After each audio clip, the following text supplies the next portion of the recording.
Greetings all, and welcome as promised to a short video on wand making. We're doing this in my kitchen and on the kitchen table. It does make a mess, so for heaven's sake sweep up after you, otherwise you're going to be in deep trouble with the other half. In the meantime, I'm going to show you just now the basic tools we're going to use, and there's nothing expensive here. There's no machinery involved, this is all done by hand. And I'll just take you through the bits and pieces now, so just give me a sec. So here we have the basic tools that I'm going to be using. There's a couple of saws, just for preference. Glasses, because I'm getting old. My eyesight's not what it used to be. And a small selection of files, and a couple of knives and sandpaper. And of course there at the back, the obligatory gloves that I wear when I'm working. And in front of it, as you can see, there's some of the wand blanks that we harvest from our small holding here in France. And on this occasion we've got oak, hazel, cherry and mulberry. And today I think we're going to be working on a piece of cherry. So we'll take that on to the next stage. Cheers for it. So this is the bit I'm going to be working on. It's a piece of cherry wood. Pretty rough looking. It's been seasoned now for about 2 years, although this isn't vital because I find in a lot of cases working on green wood, that's wood that's just been cut. Preliminary stage is quite desirable because it's a lot easier to strip the bark and see what the wood underneath is actually like. But these, as I say, I've had for about 2 years. I've got many boxes with different woods in, all harvested and coppiced from our small holding. But the first job will be to strip the bark off and see what the wood is like underneath. You find with a lot of these, especially the old trees like this one came from, the insects will get underneath and you might find that the piece of wood is absolutely no use whatsoever for wand making, although you will find lengths that you can cut and use for making pendulums, say, if you can't use it for a full wand length. And don't forget throughout the course of this that the shavings, the offcuts that you get from your piece of wood, you can collect these and you can use them in your incense making, spellcrafting, whatever. There's no need for any of it to really be wasted. There, as you see, the obligatory coffee. I drink loads of this whilst I'm working. And the gloves, which I shall wear from here on in whilst I'm working, because I like as little of me to actually touch a wand when I'm making it. And you'll find, or I certainly find, that the wood will dictate what the final wands are going to be like. I mean, as you can see on this one, there's some pretty dodgy bits there, but hopefully they don't go too deep. But until we get the bark off and really have a look at it, we can't tell. So that'll be the next stage. I'm going to strip the bark off using just probably the Stanley knife and a larger knife just to get the bark off to start with, and then we'll see what we've got to actually play with. So the next thing I'll show you is when I've got the bark off. Okay. So I've taken about 10 minutes just to do the preliminary taking off the bark, and at this stage you can be pretty brutal. Don't worry about taking chunks out too much. Try not to keep them deep. What you are trying to do is remove the bark without damaging too much of the actual wood underneath, and deep cuts become a problem later on. And we can see, as I'll show you now, that we've got a couple of problems that are coming up with this wand already.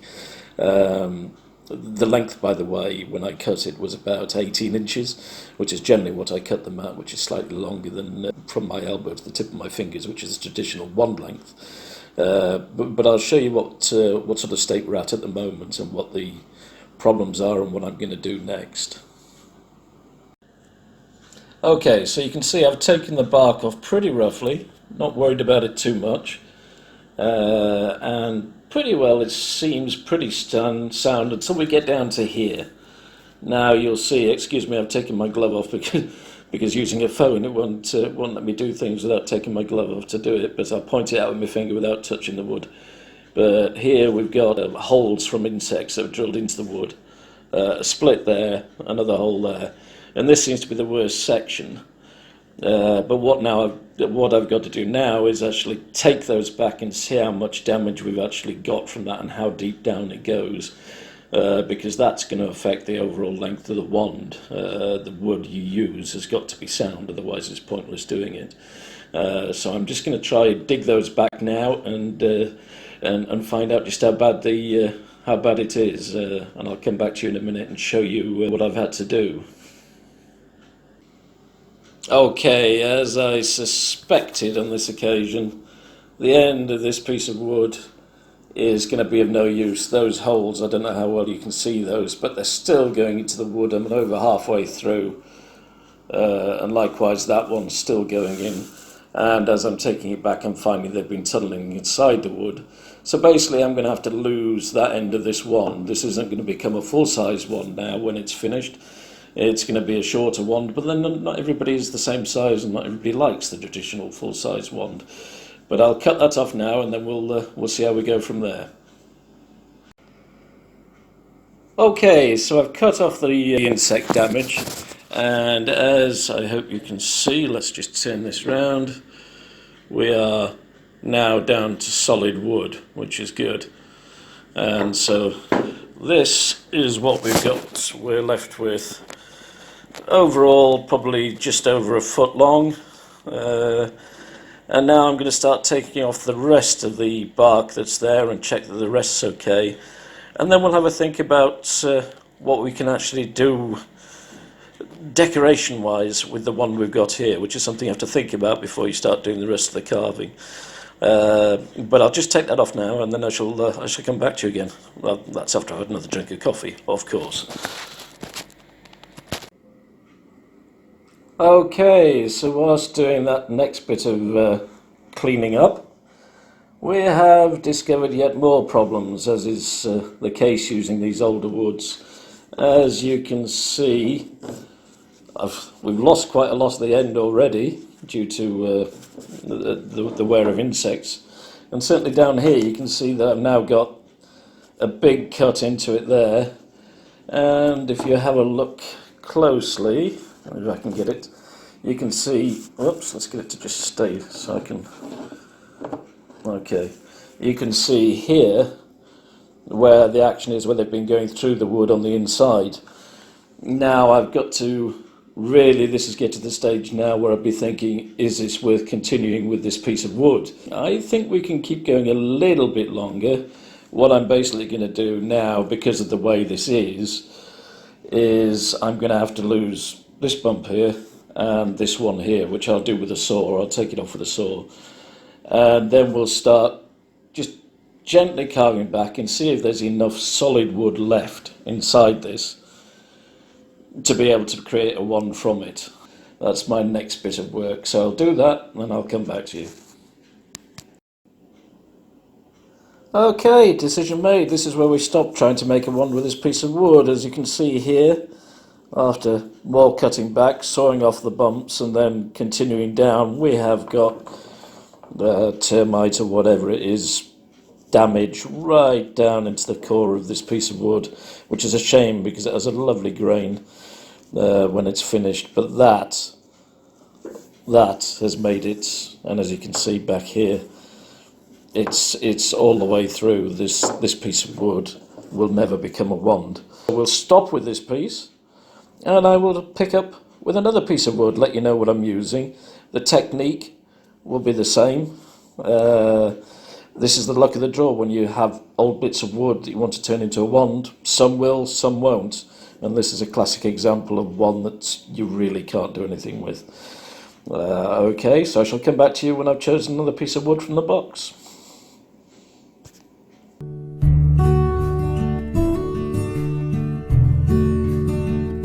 So, after about 3/4 of an hour of, as it turned out, futile time spent trying to turn that bit of cherry into a wand, I've now selected a piece of mulberry from the box, and this is what it looks like.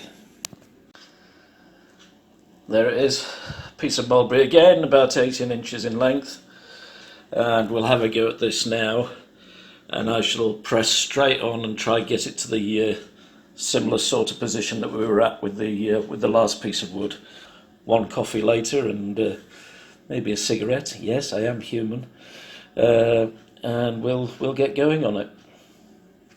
So that's my basic piece of mulberry now stripped back. Don't worry that you've got some bits of the underbark still there at this stage. That's nothing to worry about, but we can see already that this is a nice solid piece of wood that we'll be able to do something with. Now the next stage, I've decided that this end up here will be the handle end, and this down here is going to be the pointy end. What I'm going to do now is basically take the Stanley knife. I've been using this one here mainly for the taking back so far, but now start a nice sharp blade. Make sure you've got a sharp blade in, otherwise it's going to make life very difficult for yourself. And now I'm going to start putting in the general shape down the length, and I'll let you see what it looks like after I've done that. Now at this stage you want to be trying to take off as little as possible at a time, because you don't want to put any deep cuts in the wood, because those can give you real problems later. It's really playing with the wood now, and the wood will start telling me what I can and what I can't do. But this one, relatively straight, we'll certainly be able to take out a bit more of some of these little curves along the shaft end through the carving method, just taking off the rounded ends down here like this, and likewise on the bottom end of that, taking them out, so that we should end up with a slightly straighter one. This is a simple design one that I'm doing here, by the way. I'm not trying to do anything complicated like put in swirls and things like that. We're going to keep this one fairly simple. But I shall get on with that now, and I shall come back to you in a minute and show you how we're getting on. Okay, so that's taken me about 15 minutes with the Stanley knife. Well, sorry, I'm not sure I should be advertising, but what the heck. To get the wand to this sort of shape. The finish is still rough. I've taken out some of the bumps. But now what I do is I'll take the file to the shaft area and start checking that I can get it to something like the finish I want before I start on the handle. So the next stage will be the good old file, and it's a simple matter of, I find doing it on my knee the best way of doing it. Put it on your knee, put the wand on your knee, take the file in your other hand, and basically roll the file and the wand in different directions whilst you're filing it, and move along the length as you're doing it. Don't try doing too much of one place at the same time, otherwise you're going to end up with flat areas. The idea is you want to keep it roundish. So that's my next job, to take it back to roughly where the handle's going to begin, and get it into some more definite shape, which I shall do now and then come back to you. So after about 3/4 of an hour filing, this is what we've got so far. The pointy end going up, going up, going up, going up, and there's still rough where the handle end's going to be. There is a slight curve to this, but that's fine. I have no objection to a wand having a slight curve, but some more of that will come out when I do this handle end. We've got to the stage now where I can start thinking about the handle, simply because I need to get that in place before I do the finishing filing and the sanding and all the rest of it. But for the meantime, that's the point we're at the moment. As you can see, it's a pretty fine finish. Still got a few lines in there that need evening out. But I'll try to do you a quick demonstration of the filing technique, because I feel it's quite important when you're making these things. And a quick word on the actual tools. Okay, now as I was saying, the actual filing technique is fairly simple. Just give me a second to get my gloves back on. Oh, don't you just love that? Okay, so when this is on my knee, I'll be resting this on my knee, my hand is generally going like this, turning the wood backwards and forwards with my hand. And the file will be going across it and backwards whilst I'm turning it. And you'll work along the length as you're doing it. And do stop on regular occasions, just to run your hands down, see how it feels, because your hands are very sensitive. And even with these inspection gloves on, it's very easy to feel if you've got anything untoward. And if you're permanently going up and down the length, you'll see where you've got lumps and bumps that you can take out. So, but don't forget that twist the object whilst you're also filing. Okay, it does make for a smoother finish. As I said, the last thing you want is to start getting flat spots on the blade or on the handle or anywhere else. Now, as for the actual tools, don't go mad. You don't need anything expensive. Most, in fact, I'd say all of my tools, bar about 3 or 4 of them, I've got from the cheap shops, and you'll find them in packs of 2 or 3. I've got you won't be using the real rasp files or anything like that unless you've got a particularly stubborn bit of wood. I've got some, but I very rarely use them. You'll be using this sort of thing, which I think you can see is pretty fine. It's not a coarse.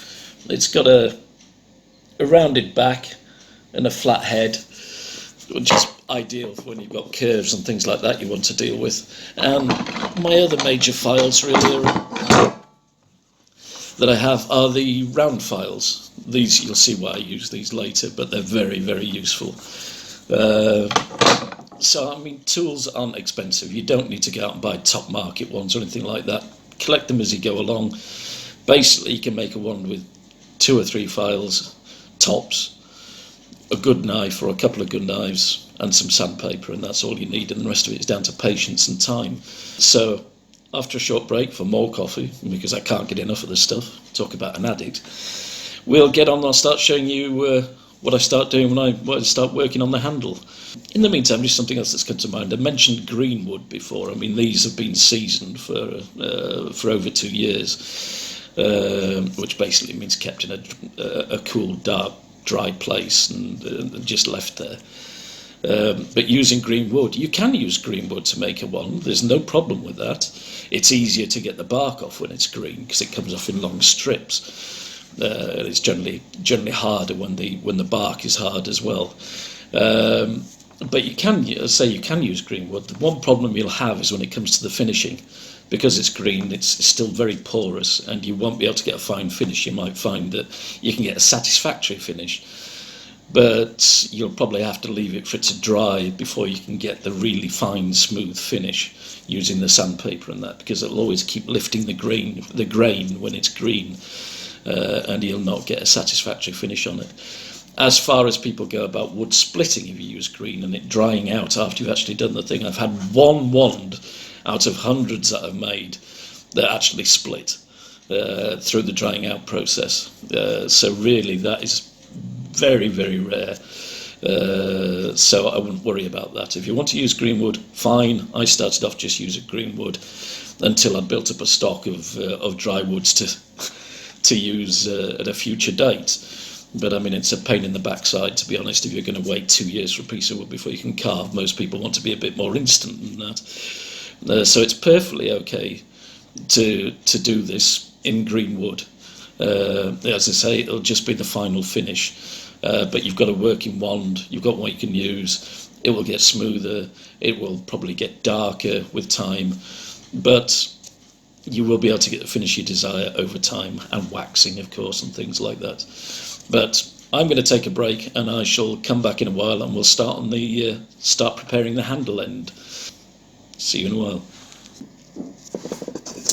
Okay, so here we go. We're going to continue. So the more observant of you will have noticed that I'm now changed into something different. That's partly because it's a few days later on. Yes, even my life gets interrupted by family and all the rest of it.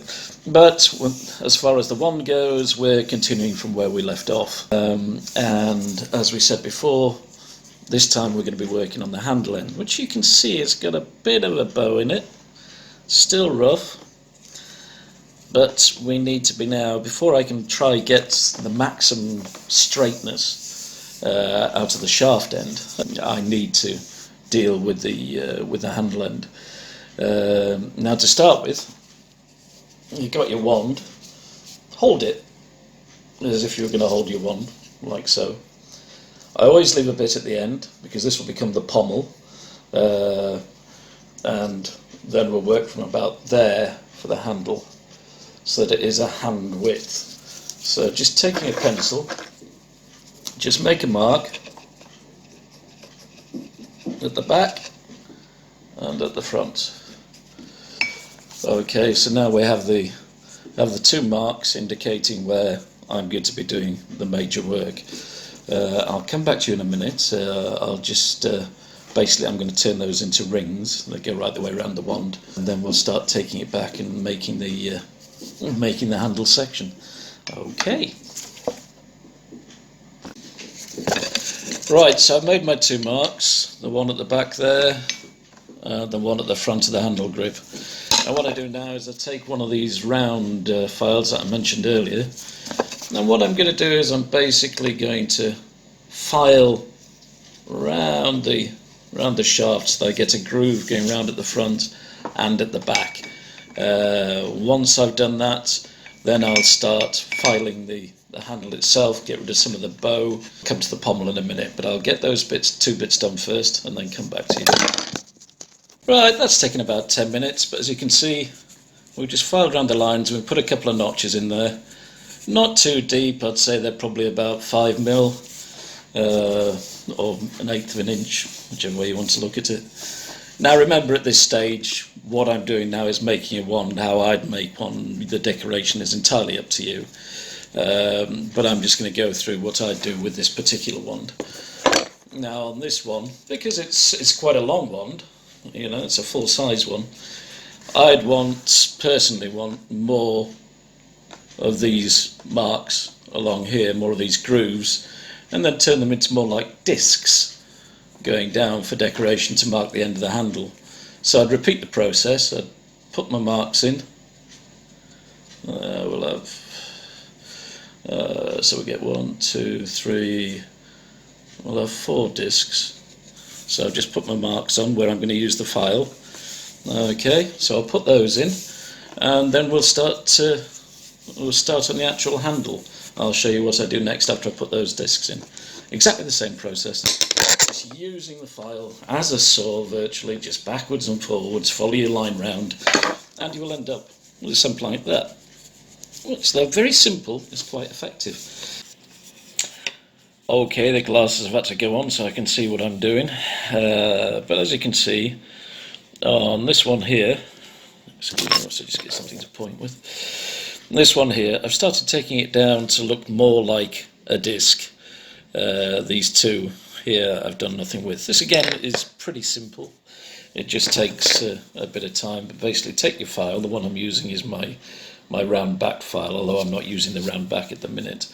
And what you do is you put the blade into the groove and then basically keep it at about 45 degrees and slowly file your way round, and what you'll end up with is this sort of shape. Now I'm going to go do that with these two and then show you what the result of that's like. Right, so there you see the 3 discs. Okay, now what I want to do on this one, using exactly the same principle, is that this joint here, I want it to taper into the blade. Do this exactly the same way as I do making the discs.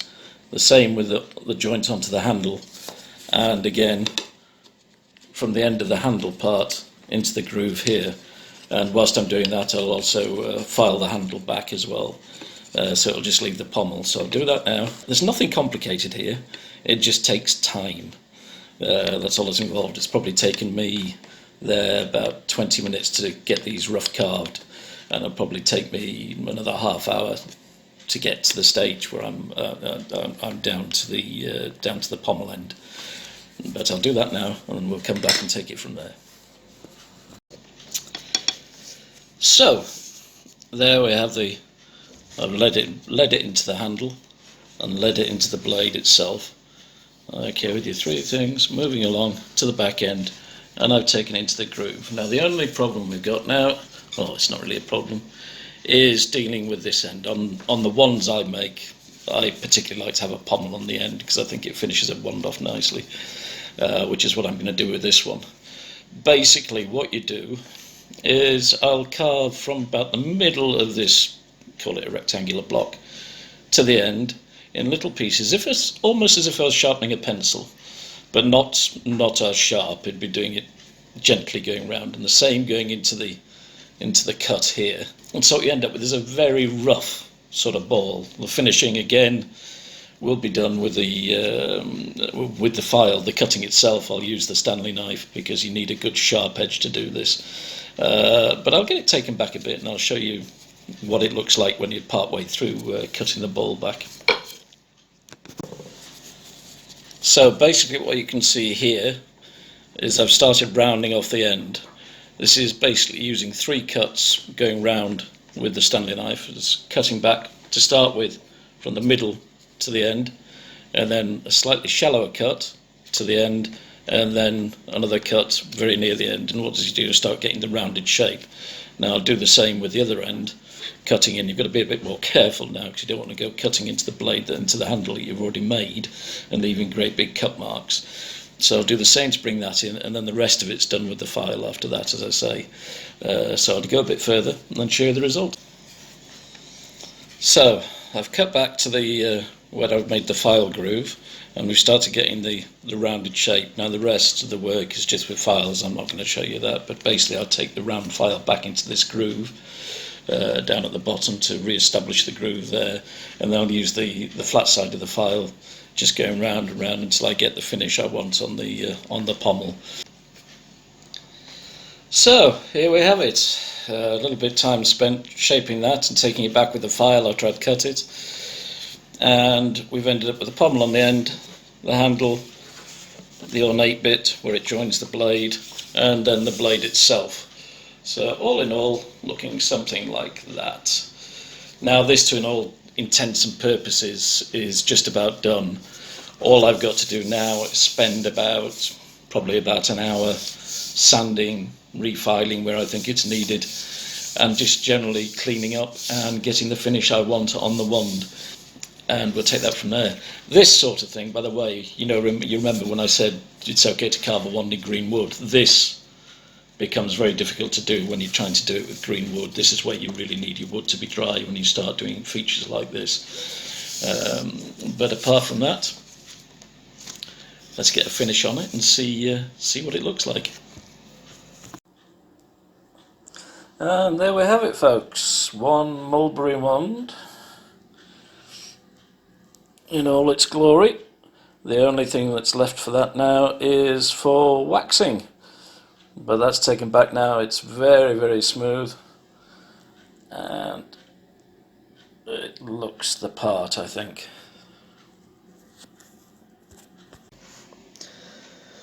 Now, of course, I realise this is only one form of wand. It's the ones I make, and I'm a firm believer that a magical tool should be made by hand. Yes, you could probably make this wand far quicker using a lathe, but I like to be in contact with the wood all the time and be feeling it as I'm doing the work,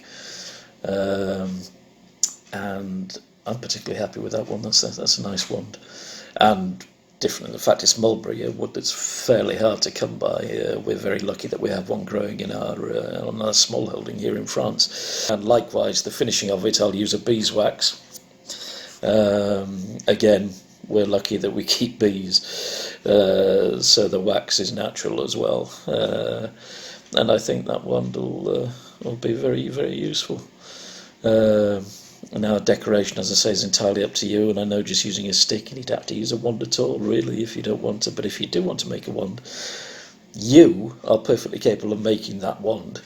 Time-wise, it's probably taken me about 3.5 hours to make that. But this is nothing that you can do. And so, if you have the inclination, get a couple of files, get some sandpaper, and happy wanding. I'll speak to you next time on a different subject. Cheers for now. Bye bye.